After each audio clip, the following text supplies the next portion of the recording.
రాజధానికి ముప్పును తప్పించే చర్యలను సర్కారు ప్రారంభించింది.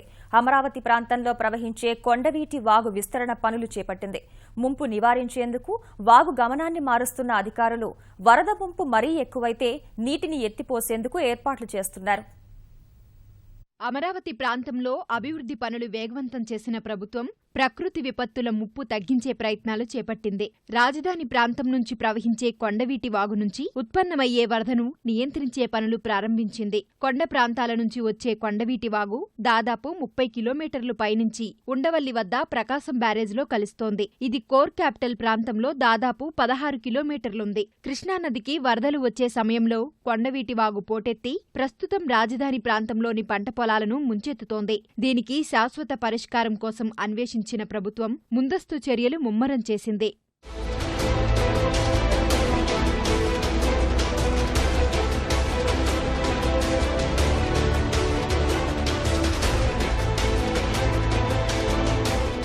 ప్రస్తుత వెలగపూడిలో నిర్మించిన తాత్కాలిక సచివాలయం సమీపం నుంచే వాగు ప్రవాహం ఉంటుంది. దీనిని దృష్టిలో ఉంచుకునే జలవనరుల శాఖ వాగు విస్తరణ పనులు చేపట్టింది. ప్రస్తుతం తుళ్లూరు మండలం నీరుకొండ వద్ద నుంచి విస్తరణ పనులు ప్రారంభమయ్యాయి. వాగును 30 మీటర్ల వెడల్పు చేస్తున్నారు. తద్వారా 6000 క్యూసెక్కుల నీరు ప్రవహించే వీలుంటోంది. ఉండవల్లి వద్ద జనరేటర్ల సాయంతో నీటిని తోడి ప్రకాశం బ్యారేజ్ లేదా పశ్చిమ డెల్టా కాలువలోకి మళ్లించేందుకు ఏర్పాట్లు చేస్తున్నారు.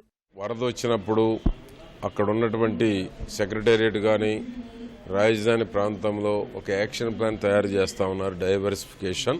ఈ రాగల 2-3 నెలల్లో మాత్రం కొండవీటి వాగు డైవర్షన్ అనేటువంటిది పూర్తి కాదు.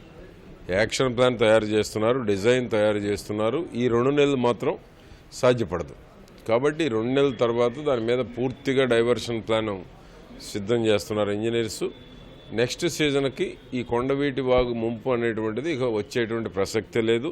యుద్ధ ప్రాతిపదికన రాబోయేటువంటి వర్షాకాలాన్ని పూర్తి చేస్తారు. ఇప్పుడు కూడా వచ్చినటువంటి దాన్ని ఏ విధంగా స్టోరేజ్ కాకుండా నిలబడకుండా ఉండాలనేటువంటిది టెంపరరీ యాక్షన్ ప్లాన్ కూడా చేస్తున్నారు. కొండవీటి వాగుతో భవిష్యత్తులోనూ ఇబ్బందులుండే అవకాశం ఉన్నందున శాశ్వత పరిష్కారంపై దృష్టి పెట్టారు. ప్రస్తుతానికి ముప్పు లేకుండా చర్యలు తీసుకుంటున్నారు. భవిష్యత్తులో ఈ వాగును పర్యాటకంగా అభివృద్ధి చేసేందుకు ప్రణాళికలు సిద్ధం చేస్తున్నారు. దీంట్లో మనకి సిఆర్డీఏ పరిధిలో 15 కిలోమీటర్ల దాకా వస్తుంది. ఆ మోడర్నైజేషన్ ప్రస్తుతానికి ఈ మాస్టర్ ప్లాన్ ఇంటిగ్రేట్ చేయడం వరకు ప్రస్తుతానికి ఆపించామండి. ఈ మోడర్నైజేషన్ అయిపోయిన తర్వాత దాన్ని డెసిషన్ తీసుకుంటారు. మోడర్నైజేషన్ ఎలా చేయాలనేది ఉన్నదాన్ని వాడుకుంటామా, ఆల్రెడీ శాంక్షన్ వర్క్స్ కాబట్టి దాన్ని ఎలా చేయాలనేది ఎక్స్పర్ట్ కమిటీ ఒపీనియన్ తీసుకుని సింగపూర్ మాస్టర్ ప్లాన్ వాళ్ళ టెక్నాలజిస్టుల ఒపీనియన్ తీసుకుని చేస్తారు.